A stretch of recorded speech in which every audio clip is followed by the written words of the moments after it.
Selamat pagi para sahabat Gadis Forek. Eh, Ketemu kembali pada hari Senin tanggal berapa nih ya Bu? Tanggal 4. 4 November 2024. Nah, sebelum memulai analisa, Bu, Miss Sandy, Miss Gadis Forek, sorry. Ada yang menarik nih untuk Jumat kemarin. Kita ada news NFP, ternyata pergerakannya itu tidak diharapkan para trader se-Indonesia. Nah, mengingat besok ada rilis pilpres ya di Amerika itu, mungkin kita bisa analisa dulu seminggu ke depan gimana ya untuk analisa dari XAUUSD ini. Baru nanti kita masuk ke analisa untuk daily-nya. Oke. Mungkin ada analisa dari Gadis Forex. Oh ya, jadi kita review ya Pak NFP kemarin pergerakannya memang di luar ekspektasi ya. Tapi kita sebenarnya sudah sempat ngomong karena ketika rilis satu hari sebelumnya itu kan ada berita EDP non-farm payroll ya, dan itu sudah cukup panjang gerakannya. Nah, itu yang menurut saya membuat ketika NFP juga akhirnya tidak terlalu fluktuatif, ya kan? Dan lagi Iya, menurut saya betul. juga beberapa data itu kan hasilnya tetap ya, kayak yang unemployment itu kan di 4,1, dia juga tetap 4,1. Memang yang Iya, berbeda hanya sama ya. non farm payroll-nya ya. Jadi Betul. tapi secara analisa di video kita yang pagi ya sebelum news itu kan kita menyampaikan ambil posisi sell limit di sekitar 2760 sampai dengan 2750. Dan itu Iya, pas ya Pak, iya, malam itu iya, sampai 62, kemudian dia turun bahkan close-nya kemarin di area 35. iya, Jadi masih kepegang ya analisanya betul. kita. Oke, nah Masih. selanjutnya ini juga yang ditunggu-tunggu ya. Besok tanggal 5 November ini Amerika Serikat melakukan election ya.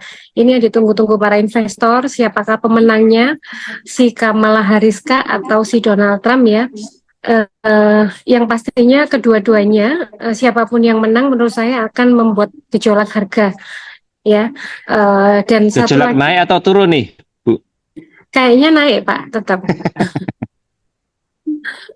Iya, sepertinya kalau saya lihat sih masih masih potensi naik ya, karena selain dari apa namanya election itu sendiri, kebijakan-kebijakannya itu kan dua-duanya itu menurut saya mereka sangat optimistis ke menaikkan nilai dolar lah pada akhirnya, meskipun sebenarnya Donald Trump lebih agresif dibandingkan Kamala Harris ya.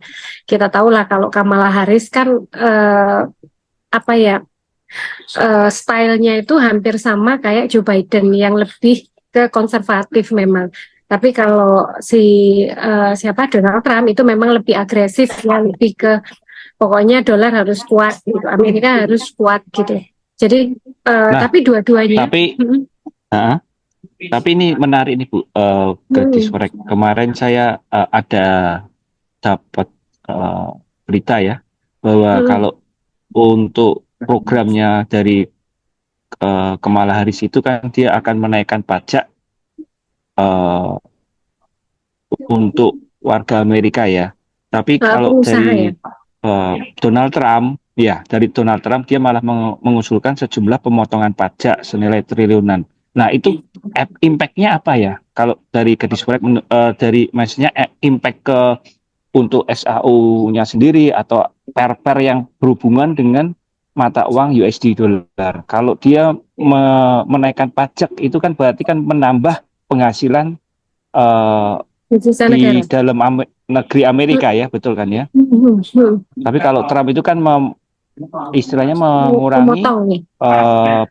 memotong pajak itu kan artinya mengurangi pendapatan dari eh, Amerika. Itu gimana ya menurut analisa dari Gadis Forex? Ya, tapi jangan salah Pak, memang Kamala Harris itu mau menaikkan pajak untuk pengusaha-pengusaha yang berpenghasilan kalau nggak salah sampai 400.000 US dollar atau setara dengan 6 miliar ya, itu baru dia menaikkan pajaknya. Tapi di satu sisi dia akan menurunkan pajak-pajak untuk anak atau untuk rakyat yang penduduk yang pendapatannya di bawah itu untuk pekerja, dia nurunkan. Itu Kamala Harris. Nah, untuk Donald Trump ini memang dia mau memotong banyak ya pajak baik itu untuk pengusaha lokalnya mereka. Tapi Donald Trump ini mau menaikkan atau memberikan tarif pajak bahkan sampai 100% untuk negara-negara asing yang mau masuk ke negaranya. Contoh yang lagi rame ini kan mobil listrik dari Cina ya, itu bahkan Donald Trump mau, kalau kamu mau masuk negeriku ke Amerika, kami akan memberlakukan tarif 100%. Itu ya wow banget Wow. menurut saya ya. Itu. Nah, memang di satu sisi dia menurunkan pajak untuk penduduknya Amerika Serikat ya lokal, tapi untuk bilateral, untuk yang di luarnya ya, di luar domestik dia mau menaikkan pajak, dan ini tanda-tanda akan terjadi perang dagang kembali Pak. Ya, seperti yang Betul, betul. kita pernah alami di 2018 ya, ketika Trump masih Waktu menjabat. pimpinannya dari Trump ya, betul. Iya, betul. Nah, itu kan harga gold juga tetap naik karena terjadi perang dagang kan. Nah, menurut saya makanya Betul, betul. siapapun ya yang akan menjabat ini, kelihatannya gold ini potensi naiknya masih belum patah. Jadi masih mungkin untuk naik. Itu sih Masih Pak. diminati ya untuk gold Masih ya. diminati. Ya, karena ya terlalu banyak isu sih menurut saya, ada BRICS, ada perang dunia, ada perang di Timur Tengah yang memicu mungkin nanti ke perang dunia ketiga.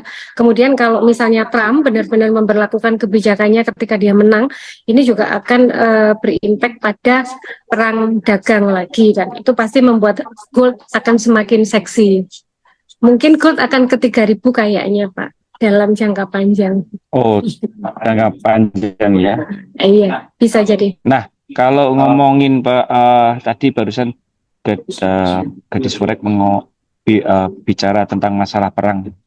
Dah, saya kemarin juga beritanya untuk Pilpres itu kan kebijakan luar negerinya dari Trump itu kan dia mempunyai kebijakan bahwa membuat Amerika itu lepas dari konflik yang terjadi di dunia. Donald Trump mengatakan akan mengakhiri perang di Ukraina dan menegosiasikan dengan Rusia. Nah, kalau sedangkan dari Kamala Harris dia berjanji akan mendukung Ukraina Israel ya. selama diperlukan, ya, dan memperjuangkan solusi dua negara antara Israel dan Palestina. Nah, itu pengaruhnya besar nggak untuk besar sih Pak. Kalau kita lihat kebijakannya Kamala Harris ini, justru menurut saya yang memicu akan makin tinggi tensinya, ya kan? Karena dia tetap akan memihak salah satu sisi gitu. Tapi kalau Donald Trump sendiri, seperti yang kita tahu, konon ceritanya kalau Donald Trump dengan si Putin ini memang memang bestie. Jadi dia memang bestie ya. ya, jadi kalau dia menang, dia memang ingin jadi damai kembali gitu. Kalau menurut saya kalau Donald Trump menang sih mungkin tidak akan terjadi pecah perang yang lebih ya Pak, karena saya sangat yakin bahwa dia akan menekan itu. Dia lebih pro ke kebijakan ekonomi menurut saya, daripada dia sangat tahu lah, dia kan pengusaha ya. Kalau misalnya terjadi perang dunia ini, ya pasti dia usahanya dia sendiri juga akan bermasalah, termasuk Amerika Serikat sendiri. Menurut saya seperti itu. Tapi sih. Kalau kebijakan dari Trump itu kebijakan ekonomi, berarti kan dia akan memperkuat untuk mata uang USD-nya ya. Iya, nah, betul. Kalau kita tahu kalau mata uang USD meningkat, berarti kan untuk pair yang bersanding dengan USD itu akan turun. Nah, gimana dengan gold ini? Gold. Belum tentu Pak. Di satu sisi memang secara linier itu bisa dilihat kalau misalnya orang lebih suka ke orang beli US dollar, mereka kemungkinan akan buang emasnya. Tapi ada dua kemungkinan bahwa investor ini dua-duanya akan membeli dolar sebagai safe haven dan juga membeli emas sebagai sebagai safe haven juga. Seperti contoh, kapan hari itu kita lihat pergerakan gold sama dolar ini kan sama-sama turun. Jadi tidak bisa kita bilang juga bahwa kalau dolar turun emas selalu naik dan kalau emas turun dolar selalu naik gitu. Jadi ada situasi di mana mungkin kedua-duanya akan naik bersamaan atau turun bersamaan. Itu sih Pak. Oh, oke. Nah, coba kita lihat untuk analisa weekly-nya. Jadi sore. Saya share screen dulu ya. Kita lihat weekly dulu. Oke, kita lihat weekly-nya. Weekly-nya masih percaya diri untuk naik menurut saya ya Pak. Tapi kalau lihat dari minggu kemarin itu kan untuk ragu-ragu. Momen, ya betul. Ya. Candle-nya kan maksudnya candle ragu-ragu ya. Candle ragu-ragu betul, doji ya. Nah, cuman konfirmasinya adalah candle hari ini, minggu ini berarti. Kalau misalnya candle minggu ini dia bisa tutup di bawah sini, di bawah ya sekitar di 2.700 ya. Nah, ini konfirmasi untuk turun. Tapi kalau misalnya dia nutupnya masih di range antara 2.790, masih potensi untuk kelanjutan naik, Pak. Contoh, kalau kita lihat ini, beberapa candle sebelumnya, ini kan juga sudah ragu-ragu. Ini ada 3 candle ragu-ragu itu untuk naik, toh. Tapi dia dibalas candle yang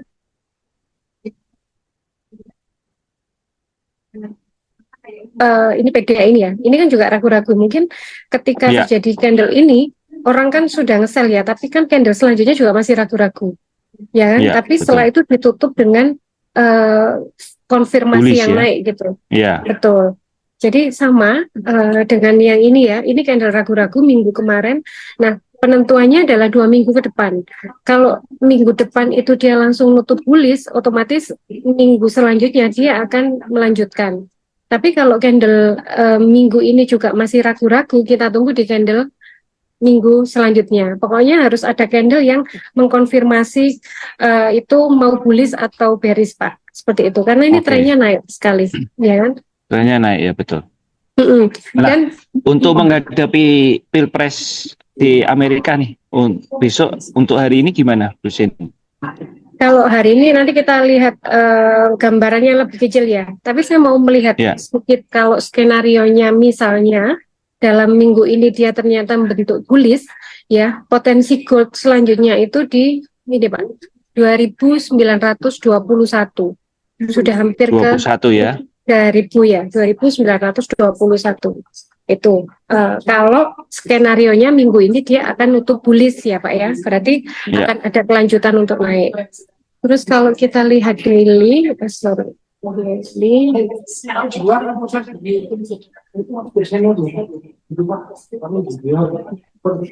daily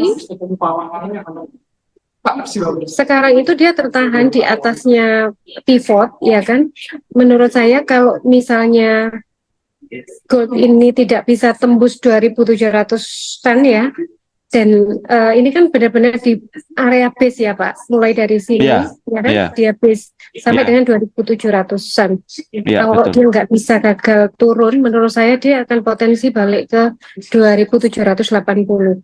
Dan kelihatannya sih Pak lebih ke naik karena biasanya bentuk candle seperti ini satu hari sebelumnya ini tanda-tanda bahwa yang sell itu juga sudah semakin menipis gitu loh. Dia didorong kekuatan untuk buyer. Atau mungkin ini para pelaku pasar masih menunggu-nunggu untuk pengumuman Pilpres besok ya. Ya, menurut saya juga iya, tapi sekali lagi menurut saya kalau dua-duanya menang Sorry, kalau menang salah satunya itu potensinya tetap apa namanya gold itu masih potensi naik sih. Nah, kalau mau bilang masalah naik nih, dia akan turun dulu atau naik atau gimana? Atau sideways terus naik? Sebentar. Ini kita lihat ke H1 ya Pak. Jadi H1 ini kan tertahan di pivot sebelumnya ya, di apa namanya periode sebelumnya. Menurut Ya, saya dia akan potensi ngejar ke pivot. Jadi ya, menurut saya bisa pivot. area buy ya di sekitar 2730 sampai 2740 ini bisa ambil posisi buy. Targetnya bisa di sekitar 50 sampai kembali ke 60-an lagi menurut saya. Nanti kalau dia sampai ke 60 ini kita lihat apakah dia bisa naik lagi. Kalau naik lagi ini potensi bikin double bottom, Mbak. Neckline-nya di sekitar 60-an ya. Kalau 60 ini break ke atas, ya menurut saya dia akan balik ke 2780. Good. Di situ. Kalau saya skenario-nya 2780 ya. masih buy di area 2730 sampai 2740 ini. Berarti masih potensi hari ini untuk ambil buy ya? Masih ambil buy. 2730 ya? Betul. Tapi kalau turun dari 2730 kita harus hati-hati ya Pak. Menurut saya perlu di stop loss karena ya dia akan ke 2700. Oke. Betul. Kita lanjut ke oil. Yes. Nah, oil ini Nah, ini menarik nih oil nih. tadi pagi ada kita gap lihat ya Pak. ada gap nih. Iya, betul. Betul. Bentar, saya mau menghapusi biar nggak terlalu rame. Ya, ini daily-nya oil ya. Kemarin itu ini sangat surprise sih sebenarnya. Close market hari Jumat itu dia ditutup di bawah ya. Di area pivot kemarin itu di sekitar 69.30-an, tapi ternyata pagi ini dia langsung lompat naik ya. Sebenarnya masih beritanya masih di berita perang ya. Makanya harga oil itu masih menurut saya itu masih bisa buy sampai dengan area sekitar 75 seperti yang kita sudah prediksi di beberapa minggu yang lalu ya Pak. Betul, ya betul. Ini terdekatnya itu dia bisa ke area ini 71.7. Ke pivot ya? Ya, ke pivot untuk daily. Ini kan base-nya cukup panjang ya Pak di daily, di sekitar 71 sampai dengan 66. 66. Area yang menurut saya ya kalau dia balik ke situ lagi ambil posisi buy ya Pak. Buy. Nah, kalau kita lihat H1 setelah minggu kemarin dia kan gap down ya kan dan ini sudah ditutup ya, sudah ditutup. Nah, tadi pagi dia buka dengan open dengan gap up. Jadi hati-hati ada potensi juga skenarionya sih antara dia naik dulu sampai dengan area 71.50 ya. Karena di sini 54 yes, ya. 71.54 di sini ada area ini juga ya Pak, area apa ya? Rejection ya, area rejection di sini. Iya. Bisa jadi dia akan turun nutup gapnya dulu. Di sini. Ini kan ada gap tadi pagi sampai ke area pivot, baru kemudian dia naik lagi. Intinya jadi ada peluang ini ya. Hari ini nutup gap kita bisa ambil buy ya. betul. Jadi nanti kalau dia ke 7150-an ini bisa kalau mau short sell boleh ya, tapi tetap stop loss-nya ketat karena saya masih melihat oil ini masih potensi naik ya.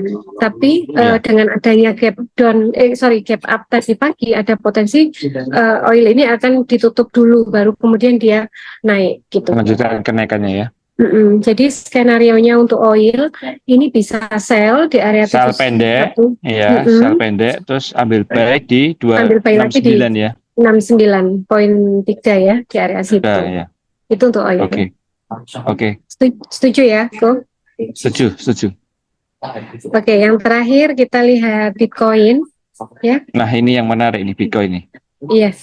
Kemarin saya dengar ada berita, tapi sebenarnya kalau Bitcoin ini kan lebih ke orang beriman aja bahwa Bitcoin ini akan dibawa naik gitu, dipam Iya, ya, dipam iya, naik. Jadi ada yang memproyeksi Bitcoin ini sampai dengan harga 100.000 US 100 per ribu ya. koin ya, 1,4 Iya, 1,4 1,5 miliar ya berarti ya per satu koinnya. Dan ini mungkin saja terjadi karena berdasarkan histori yang lalu-lalu, kenyataannya nggak nggak sulit para nggak sulit investor ya. Bitcoin ini membawa Bitcoin naik terus ya Pak. Nah, cuman kalau kita lihat secara teknikal, nah ini sudah tertahan di R1 ya. Kalau saya lihat sih ada potensi dia akan riwa-riwi ya antara ini 70-an ya 69,5 atau 70.000 sampai dengan area ini Pak 67 lagi. Sideways ya, Bu. Yes, that way. Karena di sini ada pivot dan R1 yang berdekatan ya. Iya. Kemungkinan dia akan di sideways sebelum dia akan break up atau dia akan break Breakdown ya. down. Seperti itu. Kalau kita lihat H1, Sideways Mas Ian. sideways ya. Ya, jadi ada potensi dia akan ke sini dulu ke R1 periode sebelumnya di sekitar 70-an ya Pak, 69.900. Baru nanti dia akan dibawa ke sini 67. Ini kan sudah mulai kelihatan sideways-nya ya. Mungkin Iya. dia akan bergerak di sini dulu lama, baru kemudian dia akan break salah satu sisi. Jadi bisa ambil peluang untuk sell di 6999, ambil buy di 6747 ya. yes, setuju. Menurut saya begitu. Jadi momen sideways itu memang enak ya, kita bisa sell di atas, buy-nya di bawah. Seperti itu. Hanya kita itu sabar nggak menunggu. Biasanya kita di tengah-tengah misalnya ini turun nih, nanti ke 68,8 kan, kita sudah ambil sell. Terus ternyata dia naik ke 70, kita bingung, kita lock di sini. Nah, ini kebiasaan yang Iya, kebiasaan para trader ya. iya. Jadi itu ya memang trading itu harus sabar ya Pak ya, supaya Iya, harus kita sabar. bisa dapat posisi yang ideal seperti itu. Yang seksi, posisi yang seksi ya. Seksi betul. Jadi menurut saya itu Pak 3 pair yang sudah kita bahas pagi ini bersama dengan fundamentalnya ya. Kita tinggal tunggu besok kira-kira yang menang siapa, Donald Trump kah atau Kamala Harris kah, seperti itu. Oke. Terima kasih untuk analisanya Gadis Forex.